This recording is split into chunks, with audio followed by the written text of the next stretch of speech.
अस्सलाम वालेकुम students. Today our topic is soaps and detergents. जैसे कि हमें पता है soaps and detergents are widely used as cleansing agents. हम ये क्लीनिंग के लिए यूज़ करते हैं। लेकिन आज हम देखेंगे कि ये जो सोप्स और डिटर्जेंट्स होते हैं ये केमिकली क्या होते हैं और किस तरह से बनाए जाते हैं। सबसे पहले हम देखेंगे सोप। सोप जैसे कि आपको पता है हम लैब में भी ये कर चुके हैं कि किस तरह से सोप मैन्युफैक्चर की जाती है। If you remember we had made those small bars of soaps. तो उसके लिए हमने रॉ मटेरियल क्या यूज़ किया था, हमने एक ऑयल यूज़ किया था। ठीक है।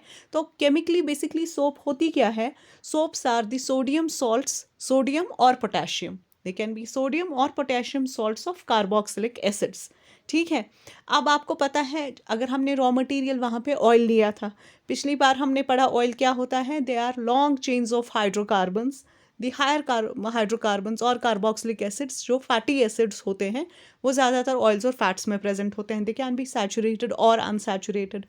अब यहाँ जो सोप मैन्युफैक्चर के लिए हमने ऑयल अगर लिया है, से फॉर एग्जांपल कोई भी वेजिटेबल ऑयल जिसमें ज़्यादातर स्टीरिक एसिड प्रेजेंट होता है या पामिटिक एसिड प्रेजेंट होता है। से फॉर एग्जांपल हमने पाम ऑयल लिया और उसमें पामिटिक एसिड प्रेजेंट होगा, तो वो पामिटिक एसिड रिएक्ट करेगा बेस के साथ।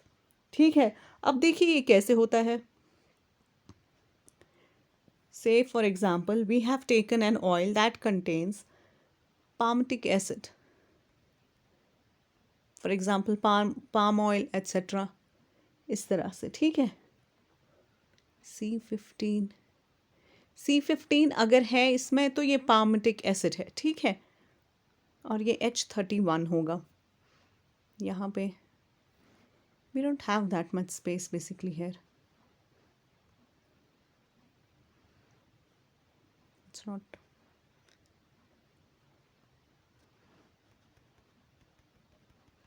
Just a minute.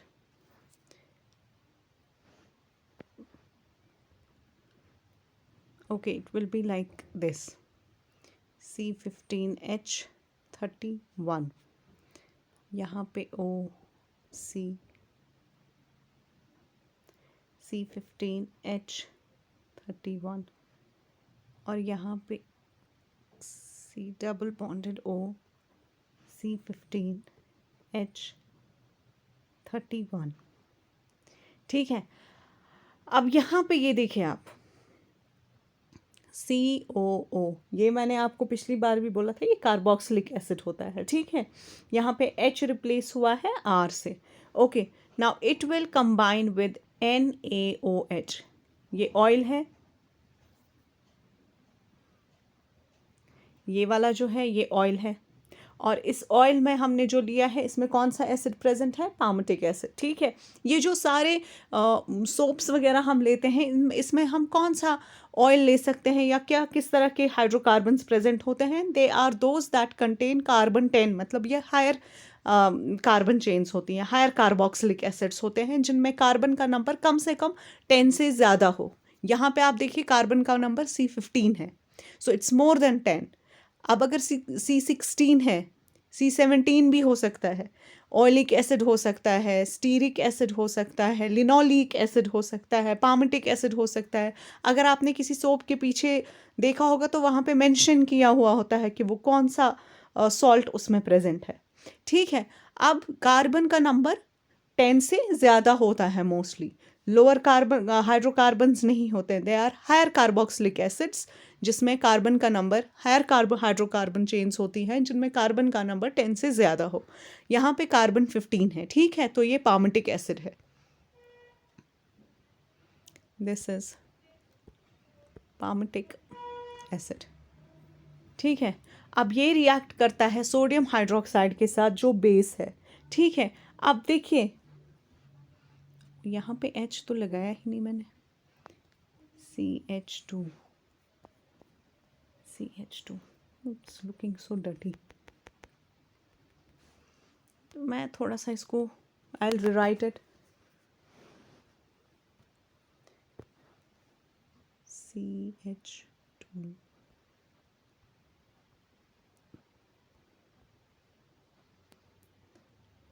C15H,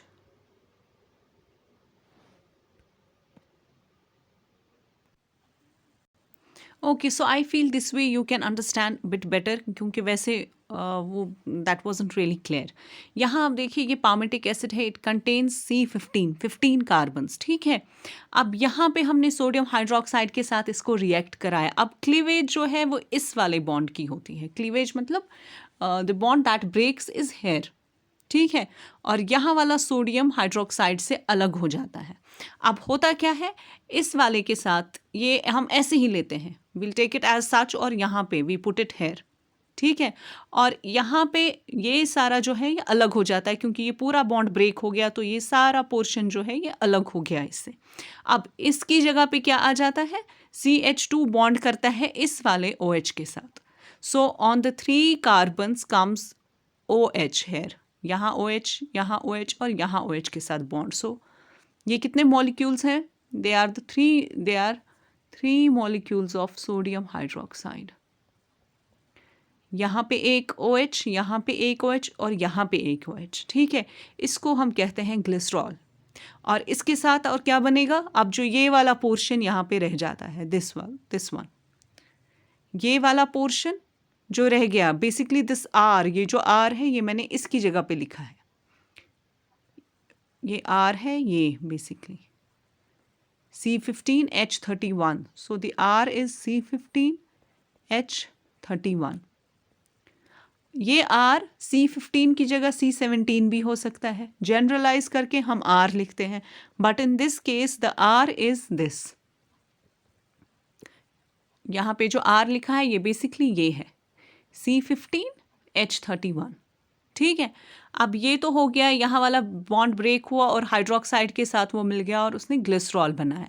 अब बचा वहाँ पे ये वाला पोर्शन और सोडियम, तो सोडियम आ जाता है इसकी जगह पे, सोडियम यहाँ पे आएगा और ये वाला, ये जो C15 और H31 है, इट्स हेयर। ये यही है जो मैंने जनरलाइज करके R लिखा है, ओके। सो ये जो बनता है ये क्या बना, ये बना सोडियम पामेटेट, ओके फाइन। तो यहाँ पे सोडियम आ गया। अब हम जनरलाइज करके क्या कह सकते हैं, सोप क्या होती है, सोप्स आर सोडियम और potassium salts of carboxylic acids. यहाँ पे अगर हमने सोडियम हाइड्रोक्साइड की जगह पोटेशियम हाइड्रोक्साइड यूज़ किया तो यहाँ पे सोडियम की जगह पोटेशियम आएगा, and will write potassium palmitate. So soaps are generally the sodium और potassium salts of carboxylic acids, ठीक है। अब यहाँ देखिए यही रिएक्शन जो है मैंने जनरलाइज की है थोड़ी सी। फॉर एग्जाम्पल यहाँ पे आप देखिए, यहाँ पे मैंने C15 और H31 की जगह R लिखा है। R मैंने आपको अभी बोला, R it can be C15, ये पामेटिक एसिड हो सकता है, ओलिक एसिड हो सकता है, लिनोलिनिक एसिड हो सकता है, स्टीरिक एसिड हो सकता है। So we can write here accordingly. यहाँ पे R हमारा वो देखते हैं कि वो कौन सा वाला हाइड्रोकार्बन है। ये हो गया R and this is sodium hydroxide, ठीक है। And this is our group carboxylic acid. अब जब ये इसके साथ रिएक्ट करेगा तो ग्लिसरॉल बनेगा, और ग्लिसरॉल के साथ अगर हम जनरल देखेंगे फॉर्मूला तो जनरल हम लिखेंगे RCOONA, the sodium salt of carboxylic acid. और R आपको पता है कि R की जगह या तो ये होगा या तो फिर कोई और रेडिकल होगा, okay. So RCOONA is the general formula for soaps, ठीक है। इसको आप एक मिनट, इसको आप ऐसे भी दिखा सकते हो, ओके। अब ये सोप जब हमने अब मैन्युफैक्चर की किसी भी ऑयल से, अब हमारे पास सोप आ तो गई। अब इसमें क्या है कि सोप जो होती हैं वो बायोडिग्रेडेबल होती है, क्योंकि वैसे भी हमने नेचुरल सोर्स से बनाई है, so they are very much biodegradable. अब ये है कि ये जो कार्बन चेन जितनी बड़ी होगी, जितनी लंबी कार्बन चेन होगी, उतनी ही बेटर सोप की क्वालिटी होगी। More the number of carbons in the chain, more will be the improved quality of soap. वो जो सोप की क्वालिटी होगी वो उतनी ही बेटर होगी, उतनी ही ज़्यादा अच्छी सोप होगी जितना उसमें कार्बन का नंबर ज़्यादा होगा। से फॉर एग्जांपल C18 और C17 soap would be better than that of C13, ठीक है, क्योंकि उसमें 18 कार्बन्स है, पहली वाली में 13 ही थे। तो more the number of carbons better would be the soap, okay. लेकिन अब ये है कि ये जो सोप्स होती हैं ये हार्ड वाटर में उतना क्या कहते हैं उसे झाग नहीं बनाती हैं, ठीक है। अब उसकी क्या वजह है आपको पता है? हार्ड वाटर क्या होता है? हार्ड वाटर वो है जिसमें प्रेजेंट होते हैं कुछ मिनरल्स या ions, for example calcium, magnesium, ठीक है। अब यहाँ पे क्या होता है, ये जो सोडियम है, ये जो सोप है जो हमने बनाई है, ये सोप जैसे ही हम पानी में डिज़ोल्व करते हैं, जैसे ही हम इस सोप को पानी में डालते हैं तो ये क्या करती है, ये डिसोसिएट हो जाती है। ये डिसोसिएट हो जाती है ऐसे, ये जो सोडियम है ये आयंस बनाती है। Sodium comes to the surface, it forms ion and the rest of the part forms tail, ठीक है। अब ये वाला जो ऊपर वाला पार्ट है, it forms the polar head, ये पोलर हेड है, और ये हाइड्रोफोबिक टेल है। ये जो पोलर हेड है ये हाइड्रोफिलिक होता है। हाइड्रोफिलिक मीन्स ये वाटर लविंग है, ठीक है। और ये जो टेल होती है ये हाइड्रोफोबिक होती है, which means that it's water hating. ये आप देखिए इस तरह से, ये पोलर हेड होता है, या आप कह सकते हैं ये हाइड्रोफिलिक है। Now this is hydrophilic. Hydrophilic means they are water loving, तो ये बाहर की तरफ आते हैं, और जो हाइड्रोफोबिक टेल है ये अंदर, it tries to escape from water, it doesn't want to go, ये नहीं चाहती है कि वाटर के साथ किसी भी तरह कंटैक्ट में आए, तो ये अंदर की तरह आ जाती है। और ये जो ऊपर वाला सोडियम वगैरह पार्ट है ये ऊपर यहाँ पे ऐसे ये आ जाता है, और फिर इस तरह से क्या होता है, जो इस तरह से डिसोसिएशन हो जाता है सोप मॉलिक्यूल का पानी में। जैसे ही ये पानी में डालते हैं, it gets dissociated into the polar part and the non polar. This is the polar head and this is the non polar tail. ये जो हेड होता है ये हाइड्रोफिलिक होता है, philic means loving, this is water loving head and this is water hating tail. तो ये अंदर की तरफ सारी टेल्स आ जाती हैं, और ऊपर जो है वो पोलर हेड जो वाटर के साथ इंटरैक्ट करता है, ठीक है। इस तरह से सोप डिसोसिएट होती है पानी में। और अब ये जो हाइड्रोफोबिक टेल्स हैं, they attach themselves to the dirt, ठीक है। जो डर्ट मॉलिक्यूल्स वगैरह होते हैं वो भी हाइड्रोफोबिक होते हैं, तो ये उन्हीं के साथ अटैच हो जाते हैं, और they drag the dirt out of the clothes और the material that is to be washed, ठीक है। This is how the soap works, किस तरह से सोप का क्लेंसिंग एक्शन होता है। और ये जो ये बनता है एक पूरा, जहाँ पे ऊपर हाइड्रोफोबिक हेड्स होते हैं और अंदर हाइड्रोफिलिक हेड्स ऊपर होते हैं और हाइड्रोफोबिक टेल्स अंदर की तरफ होते हैं, और ये वाला जो इस तरह का स्ट्रक्चर बनता है इसको हम कहते हैं micelles. So micellar action, this is called, इनको माइसल्स कहते हैं, और इसको हम सोप का माइसलर एक्शन बोलते हैं कि किस तरह से सोप क्लेंसिंग करती है, ठीक है। अब जो सोडियम सोप्स होती हैं वो थोड़ा सा ज़्यादा, दे आर मोर, क्या कह सकते हैं, मतलब वो उतना उस तरह की quality would be better in potassium soaps, जहाँ पे हमने पोटेशियम यूज़ किया हो, और ऑयल की जो ग्रेड है वो अच्छी हो। जितना अच्छा ऑयल की ग्रेड होगी, और अगर हमने पोटेशियम यूज़ किया है तो जो सोप है वो उतना ही हार्श नहीं होगी, ठीक है। Okay, just a minute.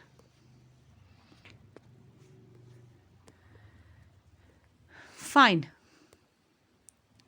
now this is how the dirt comes out of the clothes by the micellar action of soap by formation of, अच्छा मैं आपको बोल रही थी हार्ड वाटर में सोप क्लीन क्यों नहीं करती है। हार्ड वाटर में सोप का क्लेंसिंग इसलिए नहीं होता है क्योंकि यहाँ पे जैसे ही पानी के कंटैक्ट में आते हैं सोप मॉलिक्यूल, जब हमने सोप को पानी में डाला, it immediately dissociates into, it releases the sodium ions, sodium ion की फॉर्म में इस तरह से सोडियम आयन रिलीज होती है, और ये इंटरैक्ट करता है वाटर के साथ। लेकिन आपको पता है कि अगर उसमें ऑलरेडी प्रेजेंट है आयंस, अगर हार्ड वाटर है which means it already contains some ions और मिनरल्स लाइक मैग्नीशियम, कैल्शियम, तो ये जो है सोडियम हमारा जो सोप में प्रेजेंट है ये इनके साथ इंटरैक्ट करता है। It interacts with these ions, और यहाँ पे कुछ कॉम्प्लेक्सेस बनते हैं और वो कॉम्प्लेक्सेस बनाते हैं प्रेसिपिटेट, जिसको हम कहते हैं basically scum. It leads to the formation of precipitate, जिसको हम स्कम कहते हैं. तो इस स्कम फॉर्मेशन की वजह से, क्योंकि सोडियम, कैल्शियम और मैग्नीशियम के साथ मिलके एक कॉम्प्लेक्सेस बनाता है, तो उस वजह से जो है डिसोसिएशन नहीं हो पाती है सोप मॉलिक्यूल्स की. अब क्योंकि डिसोसिएशन प्रॉपरली नहीं हुई, तो वो उस तरह का वो जो लैथरिंग होता है, वो जो झाग आता है, वो नहीं आ पाता है सोप का. किस वाले पानी में? दी hard water, the water that contains the dissolved minerals, जो इसमें बेसिकली जो ये आयंस ऑलरेडी प्रेजेंट होते हैं, ये सोडियम के साथ कॉम्प्लेक्स बनाते हैं, which prevents it from dissociating properly, और वो वाला क्लेंजिंग एक्शन फिर सोप नहीं दिखा पाती है, जो यहाँ पे माइसलर एक्शन हमने समझा, क्योंकि वो डिसोसिएशन नहीं हो पाता है. And rather it leads to the formation of scum. Okay, अच्छा जी. अब यहाँ आप देखिए क्या लिमिटेशंस में भी यही लिखा हुआ है that they do not wash well in hard water. उतना फोम वगैरह नहीं आता है. the large amount of soap is required. अगर हमें हार्ड वाटर में सोप से कुछ वॉश करना है, तो हम ज़्यादा सोप यूज़ करने की कोशिश करते हैं, ताकि थोड़े सोप मॉलिक्यूल्स तो काम करें अपना. Ordinary soaps are not suited for fabrics. अच्छा जी, ये तो चलें ठीक है. Water is slightly acidic in if the water is slightly acidic in nature, soaps cannot be used for cleaning purpose. अच्छा जी, ये तो है, हमें पता ही है. Now detergents. अब यहाँ पे आ जाएंगे आप डिटर्जेंट्स पे. सोप्स क्या होते हैं? दे आर द सोडियम और potassium salts of carboxylic acids. ठीक है. अब डिटर्जेंट्स केमिकली क्या होते हैं? Detergents are the sodium salts, sodium और potassium salts of sulphonic acids. कौन से एसिड्स? यहाँ पे सल्फोनिक एसिड्स. अच्छा, और इन वाली कार्बन चेन्स में ब्रांच ज़्यादा होते हैं. जो यहाँ पे कार्बन चेन होती है प्रेजेंट, उसमें ब्रांच भी ज़्यादा होते हैं, और उसमें एरोमेटिक रिंग्स भी प्रेजेंट हो सकती हैं, लाइक दैट ऑफ बेंजीन. ठीक है. लेकिन मोस्टली यहाँ पे कौन सा ये कार्बोक्सिलिक एसिड्स नहीं होता, rather they are the sulphonic acids. ठीक है. और यहाँ पे आप देख सकते हैं synthetic detergents are described as soapless soaps. Synthetic क्यों? क्योंकि जिस तरह जैसे हमने कहा कि हम सोप्स बनाते हैं नेचुरल रॉ मटेरियल से, फैट से, ऑयल से, लेकिन ये जो डिटर्जेंट्स बनते हैं, ये कम्प्लीटली सिंथेटिक प्रोसेस से बनते हैं. ठीक है. आर्टिफिशियली बनाए जाते हैं, केमिकल प्रोसेस से बनाए जाते हैं. दे आर द एल्काइल और aryl sulphonates. Aryl means, aryl तब कहते हैं जब कोई एरोमेटिक स्ट्रक्चर प्रेजेंट हो, जैसे कि बेंजीन, तब अराइल हम कहते हैं, और अल्काइल आपको पता है. ठीक है. अच्छा जी, अगर आपने देखा होगा जो सोप्स वगैरह होते हैं या क्लेंजिंग सोप्स में तो नहीं, लेकिन जो क्लेंसर्स डिटर्जेंट्स होते हैं या शैम्पूज वगैरह होते हैं, उसमें आपने देखा होगा सोडियम, ये वाला इंग्रेडिएंट होता है, सोडियम लॉरेल सल्फेट या सोडियम डोडेसाइल सल्फेट होता है. ठीक है. ओके जी. नाउ इनको हम नॉन सोपी सोप्स भी कहते हैं. ठीक है. क्योंकि ये उनका जो क्लीनिंग होता है वो उस तरह की सोप्स नहीं लगती है. जैसे कि अच्छा जी, डिटर्जेंट की सबसे बड़ी क्वालिटी ये है कि दे डू नॉट फॉर्म स्कम. ये हम हार्ड वाटर में भी एफिशिएंटली यूज़ कर सकते हैं. सोप्स हार्ड वाटर में यूज़ नहीं होती है मतलब वो उनका क्लीनिंग या क्लेंजिंग एक्शन उतना अप्रोप्रिएट नहीं होता है जितना कि डिटर्जेंट्स का होता है हार्ड वाटर में. So detergents can be used in hard water. They do not form scum. क्यों? क्योंकि वो सल्फोनिक एसिड से बने होते हैं, क्योंकि जो they are the salt of sulphonic acids, और sulphonic acids are comparatively stronger than that of carboxylic acids. ठीक है. अब ये सल्फोनिक एसिड्स हम सोप्स वगैरह में यूज़ नहीं, क्योंकि सोप वगैरह अगर हम फॉर एग्जांपल हमें स्किन के लिए यूज़ करना है, तो हम स्किन के लिए उतना हार्श चीज़ें यूज़ नहीं करते हैं, because they are very strong. तो डिटर्जेंट्स के लिए ज़्यादातर यूज़ किए जाते हैं ये सल्फोनिक एसिड्स के प्रोडक्ट्स. ठीक है. अच्छा जी, आप देखें चेन जो है इसकी कुछ इस तरह से होती है, SO3Na. Sodium salt of sulphonic acid, मैंने आपको कहा इसके ब्रांच भी होते हैं. The chain is more branched as compare to that of soaps. और कभी कभी कोई रिंग स्ट्रक्चर भी प्रेजेंट हो सकता है, जैसे इस तरह से. ऐसे तो नहीं होता है. Just a minute. कोई इस तरह का रिंग स्ट्रक्चर कभी प्रेजेंट हो सकता है. एरोमेटिक, जैसे बेंजीन. ठीक है. और यहाँ पे हम लगाएंगे SO3Na. So these are sodium salts of sulphonic acids. They are, क्योंकि सोर्स नेचुरल नहीं है इसलिए ये बायोडिग्रेडेबल नहीं है, दे आर नॉन बायोडिग्रेडेबल. और हम कैसे बनाते हैं ये, ज़्यादातर ये क्रूड ऑयल कंपोनेंट्स वगैरह से बनाया जाता है. ठीक है. अच्छा जी, अब एक्शन तो वही है जिस तरह से सोप का होता है, ऐसे ही यूज़ किया जाता है. ऐसे ही वाटर जो है, वाटर लविंग पोलर हेड होता है, हाइड्रोफोबिक टेल होती है. लेकिन फ़र्क सिर्फ इतना है that it is bit more strong. इनकी स्ट्रेंथ जो है वो ज़्यादा होती है. ठीक है. इमल्सिफाइंग पावर इनकी ज़्यादा होती है. You know what are emulsifying agents? Emulsification, मेरे ख्याल से जब आपने कोलॉइड्स पढ़ा होगा उसमें आपने इमल्सिफिकेशन पढ़ी होगी. अच्छा जी, एडवांटेज ऑफ डिटर्जेंट्स, यहाँ पे आप आइए. Synthetic detergents clean effectively and lather well in hard water. Since detergents are the salts of strong acids, they do not decompose in acidic mediums. Synthetic detergents are more soluble in water than soaps. Detergents derived from petroleum, they save on natural vegetable oils, which is important for essential cooking. Well, वो तो एक secondary question है.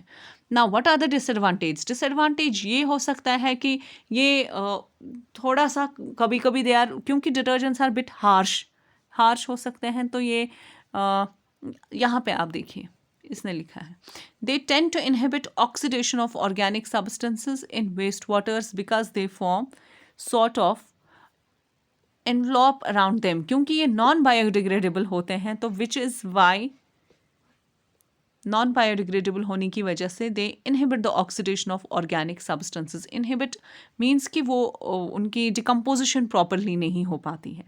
They have a tendency to produce stable foams in rivers that extend over several hundred meters. Okay, and they pose danger to aquatic life.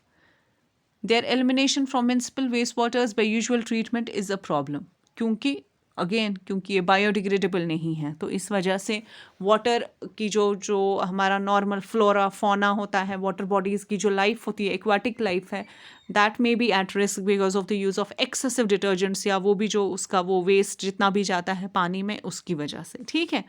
थोड़ा सा हम यहाँ पे differentiate करेंगे सोप्स और डिटर्जेंट्स में. अच्छा, एडवांटेज क्या है? एडवांटेज कि इसका क्लेंजिंग एक्शन बेटर होता है देन सोप्स.